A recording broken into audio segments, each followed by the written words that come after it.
السلام علیکم ورحمۃ اللہ وبرکاتہ۔ اعوذ باللہ من الشیطان الرجیم، بسم اللہ الرحمن الرحیم۔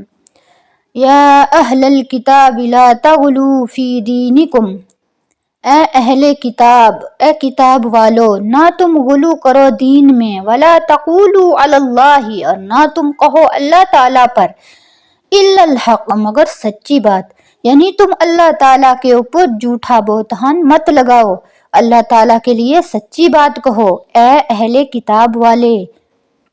انما المسیح عیسی بن مریم رسول اللہ وکلمتہ، بے شک عیسیٰ بن مریم اللہ کے رسول ہیں اور اس کا کلمہ ہے۔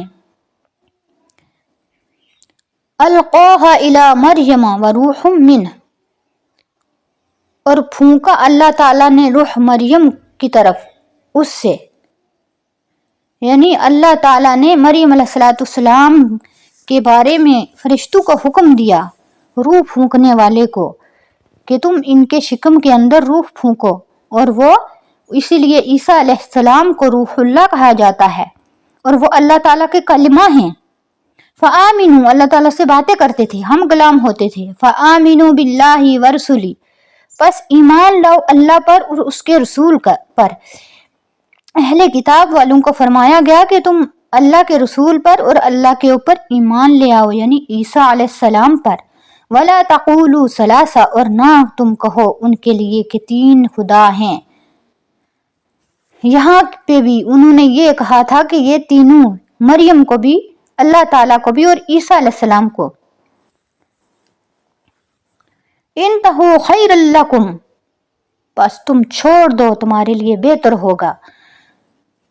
آگے اللہ نے فرمایا کہ یہ جو تم کہتے ہو کہ تین خدا ہیں، تو تم کیا کرو، تمہارے لیے بہتر ہوگا کہ تم اس بات کو چھوڑ دو، کیونکہ وہ جھوٹا بہتان اللہ تعالیٰ کے اوپر لگا رہے تھے۔ معاذ اللہ، وہ یہ کہتے تھے کہ مریم جو ہیں اللہ کی بیوی ہیں اور عیسیٰ علیہ السلام اللہ کے بیٹے ہیں، تو اس لیے فرمایا کہ تم اس بات سے باز آ جاؤ، اگر تم باز نہیں آؤ گے تو تمہارے ساتھ کیا ہوگا وہ اللہ ہی جانتا ہے۔ انما اللہ الہ واحد، بے شک اللہ معبود ہے اکیلا، یعنی اللہ تعالیٰ صرف ایک ہے، ایک اللہ ہے، اللہ کے سوا کوئی معبود نہیں۔ یہ جو تم ان دانوں کو بھی ملا رہے ہو، یہ تم بڑا ظلم کر رہے ہو، اور اس وجہ سے تم باز آ جاؤ یہ بات کہنے سے۔ سبحانہ ان یکون لہ ولد، اللہ تعالیٰ پاک ہے، اور کیسے ہو سکتا ہے اس کے لیے اولاد، اس کے لیے لڑکا کیسے ہو سکتا ہے؟ اللہ تعالیٰ کی ذات ان باتوں سے پاک ہے۔ لہ ما فی السماوات وما فی الارض وکفی باللہ وکیلا، اور اسی کے لیے ہے جو کچھ آسمان میں ہے اور زمینوں کے اندر ہے، اور کافی ہے اللہ تعالیٰ کارساز۔ اس سے پہلے جو آیتیں گزر چکی تھی ان میں یہود کو خطاب تھا اور انہی کی گمراہی کی تفصیل ذکر کی گئی تھی۔ ان آیات میں نصارہ کو خطاب ہے اور ان کی بد عقیدیوں کی وجہ سے، بد عقیدہ رکھنے کی وجہ سے خدا اور اللہ تعالیٰ، خدا اور حضرت عیسیٰ علیہ السلام کے متعلق ان کے باطل خیالات کی تردید کی گئی ہے۔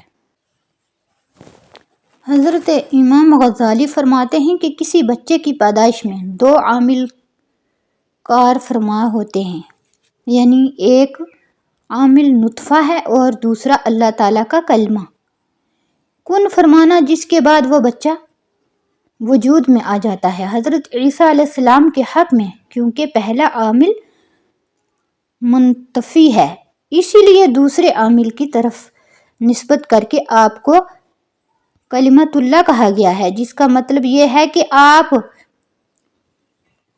اسباب کے واسطے کے بغیر صرف کلمہ کن سے پیدا ہوئے ہیں۔ اس صورت میں القاہا الی مریم کے معنی یہ ہوں گے کہ اللہ تعالیٰ نے یہ کلمہ حضرت مریم علیہ السلام تک پہنچا دیا، جس کے نتیجہ میں حضرت عیسیٰ علیہ السلام کی پیدائش عمل میں آ گئی۔ بعض نے فرمایا کہ کلمات اللہ بشارت اللہ تعالیٰ کے معنی ہیں، یعنی اللہ تعالیٰ کی خوشخبری کے معنی ہیں، اور مراد اس سے حضرت عیسیٰ علیہ السلام ہے۔ اللہ جل شانہ نے فرشتوں کے ذریعے حضرت مریم علیہ السلام کو حضرت عیسیٰ علیہ السلام کی جو بشارت دی تھی، اس میں کلمہ کا لفظ استعمال کیا گیا ہے۔